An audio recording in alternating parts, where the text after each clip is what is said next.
Coronation Camp n'est pas une exception. Il y aurait plus de 3000 bidonvilles blancs à travers le pays. Avec le temps, le camp s'est organisé comme un village, avec ses règles, son chef. Hugo est le guide de cette communauté. Ici, tout le monde l'appelle le maire. Il faut bien commencer quelque part. Si tu ne commences nulle part, tu vas nulle part. C'est une façon de leur donner un nouveau départ.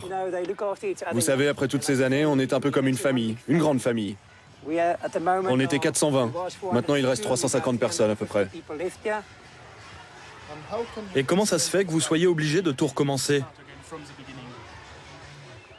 Si vous faites une chute et que vous vous cassez la jambe, ça vous prend du temps avant de pouvoir recommencer à marcher. C'est ce qui se passe ici.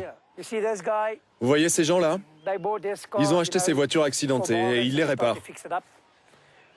Ils avaient des petits boulots qui leur apportaient un peu d'argent et avec ça, ils ont acheté des pièces et ils les refont à neuf. Ils les vendent et comme ça, ils en rachètent une et ils la revendent à nouveau. Ils créent leur propre travail parce qu'il n'y a pas de boulot à l'extérieur. Créer sa propre activité, la seule alternative au chômage pour ces Blancs exclus du système.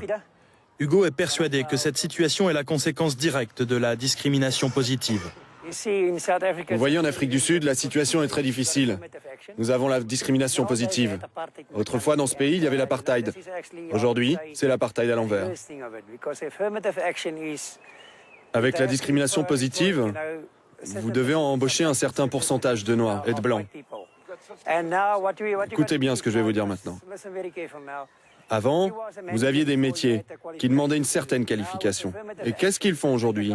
Ils prennent un type qui a moins de qualification que vous, ils le mettent à votre place et vous perdez votre boulot. Ils sont moins qualifiés que moi, mais ils ont le boulot, et moi non, alors que j'ai 19 ans d'expérience. C'est de la discrimination, ça. C'est de la discrimination.